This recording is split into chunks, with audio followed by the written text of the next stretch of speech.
Hello students, we are often asked in Viva regarding the active forms of various enzymes when specifically we are being asked about metabolism regulation, hormonal regulation, right?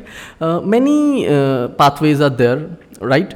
And some enzymes are active in phosphorylated form, some enzymes are activated in dephosphorylated form. If you make a list, right? There will be a huge number of enzymes, and it is actually really difficult to just remember or just mug up without understanding which enzyme is in phosphorylated form, which enzyme is in dephosphorylated form. Well, you might have got a very good photographic memory, right? And you can easily remember it all. And what matters in exam is whether you are answering the right thing at the right time. So yes, you can remember it all, right? But remembering without understanding is a very difficult process, right? So let me help you to understand the concept, right? Then you will be easily able to tell me which enzyme is activated in which form, right? So for example, let me write down 2 or 3 enzymes, right? Let us consider glycogen synthase. Okay, let us consider another enzyme, that is glycogen phosphorylase, right? Let us consider another enzyme, right, which is phosphofructokinase 1. Your examiner will simply ask you, okay, tell me the active form of glycogen synthase is what? The active form of glycogen phosphorylase is what? The active form of phosphofructokinase is what? It means whether they are active in phosphorylated form or whether they are activated in dephosphorylated form, right? So you may be caught off guard. However, if you know the concept, then it will be very, very, very clear, right? So what are the concepts that we need to have? Right? We all know, I have given you examples from carbohydrate metabolism, but you can extend the concept that we are going to learn into all metabolic pathways, right? So the two main hormones that help in hormonal regulation of all the enzymes in our system are insulin. Number one is insulin, and number two, glucagon-like hormones. Okay, glucagon-like hormones means growth hormone, thyroxine, etc. They all have a similar mechanism, or corticosteroid. They have got similar mechanism like glucagon. So on one hand we have got insulin, on the other hand we have got glucagon, right? Now think, what does insulin do? Okay, the purpose of insulin is to reduce blood glucose level. Okay, so if we consider blood glucose level, when insulin acts, it will lower the blood glucose level, right? What will happen when glucagon acts on the blood glucose level? When glucagon acts on blood glucose level, it will, what it will do? It will increase the blood glucose level. So glucagon will increase the blood glucose level, right? Or insulin will decrease. So this is the first thing that we need to remember, right? So glucagon always activates those processes that helps in production of glucose. Okay, so glucagon, again I am repeating, glucagon will always activate those enzymes that are increasing glucose concentration in blood, right? On the other hand, insulin will always activate those enzymes that are reducing blood glucose. Okay, well, this is related to carbohydrate metabolism only, right? You can look at the bigger picture.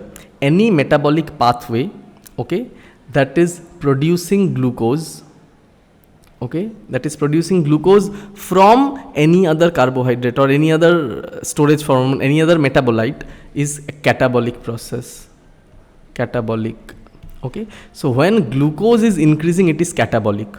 Okay, and when glucose is being utilized to form any other storage compound, for example formation of glycogen, that is an anabolic process. Catabolism means formation of smaller compounds, right? Anabolism means formation of storage compound. In this aspect, you need to remember there is one exception or trick, right? If you can remember this way, it goes universally.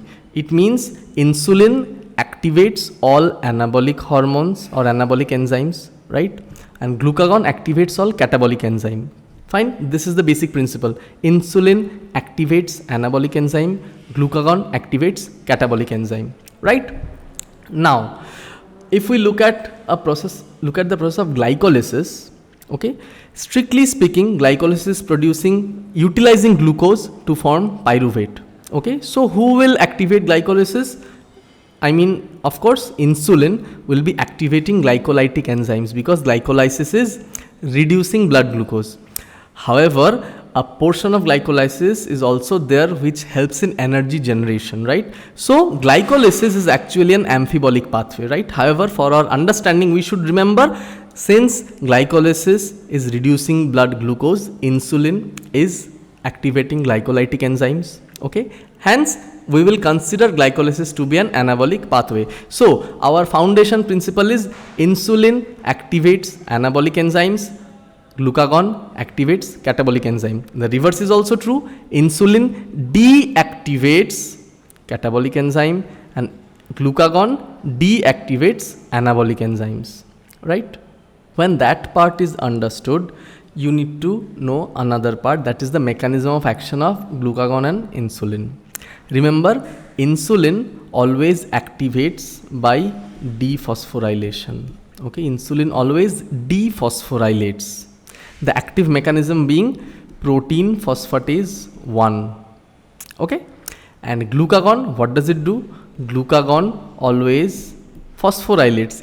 It adds a phosphate group via cyclic AMP or CAMP, right?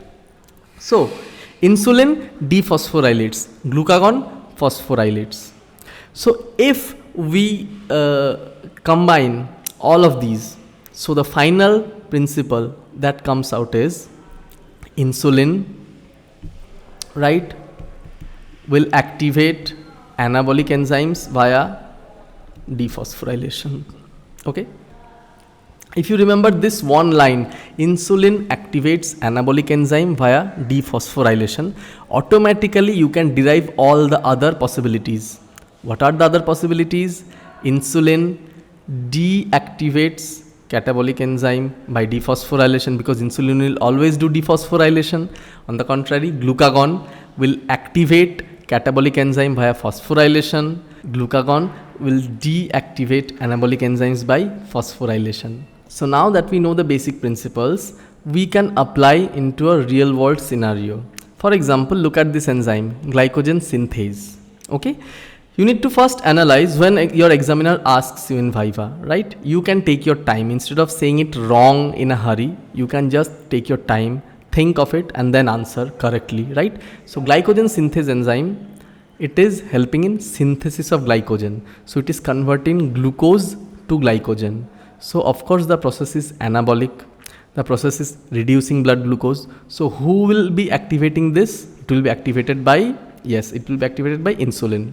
Insulin always activates anabolic enzyme by dephosphorylation. So glycogen synthase, the active form is always dephosphorylated, okay, and the phosphorylated form is inactive form. Likewise, glycogen phosphorylase, it is an enzyme of glycogenolysis, means glycogen is converted to glucose. So glucose is increasing, catabolic process. Glucagon will activate this enzyme. How does glucagon activate catabolic enzyme? Glucagon activates catabolic enzyme by phosphorylation. So the active form of glycogen phosphorylase enzyme is phosphorylated form and the inactive form is dephosphorylated. Considering phosphofructokinase 1, okay, this is an enzyme of glycolysis. Glycolysis is reducing blood glucose. Glycolysis converts glucose to pyruvate. Again, insulin will be activating this enzyme. Hence, the active form will be dephosphorylated form. So, I have just given you 3 examples. You can use the same principle. First, analyze whether the enzyme belongs to a catabolic or anabolic pathway, right? And it will be much easier if you remember insulin activates anabolic enzyme via dephosphorylation and glucagon activates catabolic enzyme by phosphorylation, right? So you can now go back to your textbook and just tally with this concept and you will be easily able to solve all MCQs or all questions that are asked to you in Viva, right? Well, if you have watched this video till now, right, please write code of the day PO4. Okay, if you write PO4 in the comment section, I will know that you have watched this video and you have understood the concept, and I'm confident that you will be able to solve any such hormonal regulation questions in any exam in future, right? So thanks for watching. I'll see you soon with another video. Till then, bye and take care.